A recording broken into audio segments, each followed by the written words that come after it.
Hi friends, കിച്ചീസ് കിച്ചണിലേക്ക് എല്ലാവർക്കും സ്വാഗതം. ഇന്ന് നമുക്ക് നല്ല ഞൊടിയിടയിൽ ഉണ്ടാക്കാൻ പറ്റിയ ഒരു മുട്ടക്കറി ഉണ്ടാക്കിയാലോ.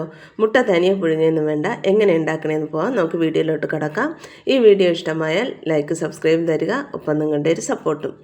ഒരു കുക്കർ അടുപ്പത്ത് വയ്ക്കുക, അതിലേക്ക് എണ്ണ ഒഴിക്കുക.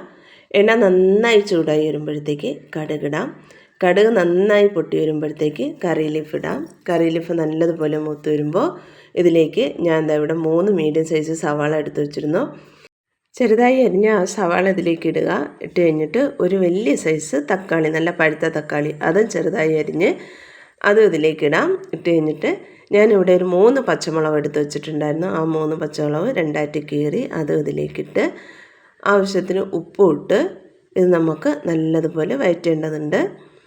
ഇങ്ങനെ നന്നായി ഒന്ന് വഴറ്റിയതിന് ശേഷം ഒരു ടീസ്പൂൺ ഇഞ്ചി വെളുത്തുള്ളി പേസ്റ്റും കൂടെ അതിലേക്കിട്ട് നന്നായി ഒന്ന് മൂപ്പിച്ചെടുക്കുകയാണ്. മൂപ്പിച്ചെടുത്തതിന് ശേഷം ഇതിലേക്ക് 1/4 ടീസ്പൂൺ മഞ്ഞൾപ്പൊടി, 1 ടേബിൾ സ്പൂൺ മുളക് പൊടി, 1/2 ടേബിൾ സ്പൂൺ മല്ലിപ്പൊടി, 1 ടീസ്പൂൺ ഗരം മസാലപ്പൊടി എന്നിവയിട്ട് നന്നായി ഈ പൊടികളുടെ പച്ച മണമൊക്കെ മാറുന്നത് വരെ നന്നായി ഒന്ന് വഴറ്റിയെടുക്കുക.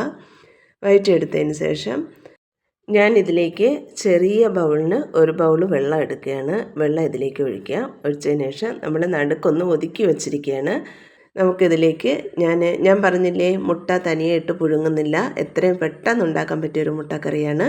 ഇതവിടെ ഞാൻ 4 മുട്ട നന്നായി കഴുകി വൃത്തിയാക്കി വെച്ചിട്ടുണ്ട്. അതൊരു ചെറിയ കിണ്ണത്തിലെടുത്തതിന് ശേഷം ആ മുട്ടേനെ ഞാൻ ഇത് ഉള്ളി സവാളയൊക്കെ ഒന്ന് നടുക്ക് ഒന്ന് നീക്കി മാറ്റി കൊടുത്തിട്ട് അവിടെയായിട്ട് ആ മുട്ട ഇറക്കി വയ്ക്കുകയാണ്. ഇനി നമുക്ക് വേറെ ഒന്നും ചെയ്യാനില്ല. ഈ കുക്കർ അടച്ചു വെച്ച് ഒരു 2 വിസിൽ മതിയാവും. വിസിലെല്ലാം ഇവിടെ പുറത്ത് പോയിട്ടുണ്ട്. നമുക്ക് കുക്കർ തുറന്ന് നോക്കാം. ഞാൻ ഇവിടെ കുക്കർ തുറന്നു. മുട്ട എങ്ങനെ വെന്തിരിക്കണേന്ന് നല്ല സൂപ്പറാണ്. തൊലിയെല്ലാം പൊട്ടി നല്ലതുപോലെ മുട്ട വെന്തിട്ടുണ്ട്. പ്രത്യേകിച്ച് നമുക്ക് തനിയായിട്ട് മുട്ട വേവിച്ച് ടൈം വേസ്റ്റ് ചെയ്യണ്ടല്ലോ. എങ്ങനെയുണ്ട് ഈ മുട്ടക്കറി? സൂപ്പറല്ലേ? മുട്ടയുടെ തോടൊക്കെ കളഞ്ഞെടുത്തിട്ട് വരാം. ഇവിടെ ഉള്ളിയും തക്കാളിയൊക്കെ നല്ലതുപോലെ വെന്തുടഞ്ഞ് നല്ല സൂപ്പറായിട്ടുണ്ട്. ഒരു പാൻ അടുപ്പത്ത് വെച്ച് ഇതിനെ നമുക്ക് ആ പാനിലോട്ട് മാറ്റാം. പാനിലോട്ട് മാറ്റി ജസ്റ്റ് ഒന്ന് ഇളക്കിയതിന് ശേഷം തൊലിയൊക്കെ കളഞ്ഞ് 2ആയി മുറിച്ച് വെച്ചിരിക്കുന്ന മുട്ട ഇതിലേക്കിടാം. അതിലേക്കിട്ട് ഈ സവാളയും തക്കാളിയൊക്കെ ജസ്റ്റ് ഒന്ന് ആ മുട്ടയിൽ പിടിച്ചു വരുന്ന രീതിയിൽ ജസ്റ്റ് ഒന്ന് ഇളക്കിയാൽ മതി. കുറച്ച് ചെറുതായിട്ട് ഇളക്കിയാൽ മതി. നല്ല ടേസ്റ്റിയും നല്ല എളുപ്പവും ഞൊടിയിടയിൽ ഉണ്ടാക്കാൻ പറ്റിയ അടിപൊളി ടേസ്റ്റിയായ ഒരു മുട്ടക്കറി ഇവിടെ തയ്യാറാണ്. ഇങ്ങനെ എല്ലാവരും ഉണ്ടാക്കി നോക്കണം കേട്ടോ. നല്ല എളുപ്പമാണ്. നമ്മൾ ഓഫീസിൽ എവിടെയെങ്കിലുമൊക്കെ പോകാൻ നിൽക്കുമ്പോൾ പെട്ടെന്നൊരു മുട്ടക്കറി ഉണ്ടാക്കണം എന്ന് പറഞ്ഞാലും എന്ത് എളുപ്പമായ മുട്ടക്കറി ഉണ്ടാക്കാൻ. എല്ലാവരും ഉണ്ടാക്കി നോക്കുക. ഉണ്ടാക്കി നോക്കിയ അഭിപ്രായങ്ങൾ കമൻറ്റായി അറിയിക്കുക.